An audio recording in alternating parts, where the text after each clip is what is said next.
السلام علیکم ورحمۃ اللہ وبرکاتہ۔ جی ناظرین، میں آپ کا دوست محمد سلمان فاروقی میڈیا سیالکوٹ سے۔ جی ناظرین، آج عمران خان کے نااہل ہونے کے بعد جو پورے ملک پاکستان کے اندر ایک خوف اور ایک فساد جو برپا ہوا ہے، یقیناً آپ اس سے ناواقف نہ ہوں گے، لیکن یہ میں آپ کو بڑی ایک اہم چیز یہ بتاؤں کہ جہاں پر آپ دیکھ لیں کہ عمران خان کے سپورٹر وہ ایک عمران خان کی تائید کر رہے ہیں۔ عمران خان تو آپ کو پتہ ہے ریاست مدینہ بنانا چاہتے ہیں، وہ عمران خان تو ایک امن پسند ہے، تحریک انصاف ایک امن پسند جماعت ہے، وہ تو ملک پاکستان کے اندر فساد نہیں پھیلانا چاہتی، لیکن اب روڈوں کے اوپر جو ٹائر جلا رہے ہیں، جو روڈ بند کیے ہوئے ہیں، یہ تحریک لبیک کے لوگ ہیں، یہ کیونکہ تحریک انصاف تو امن پسند ہے، اور یہاں تک کہ لوگوں کے رکشے جو ہیں وہ روک کر رکشے والوں کو مارا جا رہا ہے، ان کو پیٹا جا رہا ہے، اور یہ تو تحریک انصاف کے کام نہیں ہے، یہ تو بالکل بھی تحریک انصاف، کیونکہ ایک امن پسند لوگ ہیں، یہ تحریک لبیک کے لوگوں کا کام ہے۔ اور یہاں تک کہ لوگ گزر رہے ہیں سڑکوں کے اوپر سے اپنی گاڑیاں لے کر، اور گاڑیوں کو کھڑا کر کے لوگوں کی گاڑیوں کے شیشے توڑے جا رہے ہیں، یہ تحریک لبیک کے لوگوں کا کام ہے، کیونکہ تحریک انصاف تو ایک امن پسند جماعت ہے۔ اور یہاں تک کہ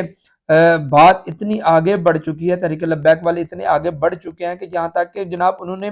وہاں پہ کھڑے ہو کر پاک فوج پولیس کے سامنے پاک فوج کو گالیاں دی، گندی گالیاں دی، اور باجوہ صاحب کو ننگی گالیاں دی رہے ہیں، اور پاک فوج مرد آباد کے نعرے لگا رہے ہیں۔ جی ہاں، یہ یقیناً یہ تحریک انصاف کے لوگ نہیں ہیں، کیونکہ یہ امن پسند لوگ ہیں، یہ تو تحریک لبیک کے لوگ ہیں، کیونکہ تحریک لبیک ایک واحد جماعت ہے پاکستان کے اندر جو ملک پاکستان کی معیشت کو خراب کرتے ہیں، روڈوں کے اوپر آ کر نکلتے ہیں لوگ، اور جناب ان کے لیڈر بھی آتے ہیں، روڈوں کے اوپر آتے ہیں، وہ لوگوں کو ساتھ لے کر آتے ہیں، ان کے اوپر شیل بھی برسائے جاتے ہیں، ان کے اوپر گولیاں بھی برسائی جاتے ہیں، کیونکہ وہ اس چیز کے حقدار ہیں، کیونکہ وہ ملک پاکستان کی معیشت کو خراب کر رہے ہوتے ہیں۔ اور جو اب یہ امن پسند لوگ باہر نکلے ہیں، یہ تو ملک پاکستان کی معیشت کو خراب نہیں کر رہے، یہ تو ملک پاکستان کے فساد کو ملک پاکستان کے اندر فساد برپا نہیں کر رہے، یہ تو سارے کام تحریک لبیک کرتے ہیں۔ یہ تو لوگ ناانصافی کر رہے ہیں، الزام تراشی لگا رہے ہیں، غریب کو مار رہے ہیں، گاڑیاں جلا رہے ہیں، ٹائر جلا رہے ہیں، ہر طرف دھواں نکالا ہوا ہے، یہ سارے کام تحریک لبیک کے لوگوں کے کام ہے، یہ تو تحریک انصاف کے کام نہیں ہے، یہ تو تحریک انصاف کے امن پسند لوگ ہیں۔ ہائے انا للہ و انا الیہ راجعون۔ یقیناً میری باتوں کا آپ برا منا رہے ہوں گے، سوچ رہے ہوں گے کہ یہ فاروقی کیا کہہ رہا ہے، لیکن آئندہ جو ہے میں آپ کو سکرین کے اوپر دکھا رہا ہوں،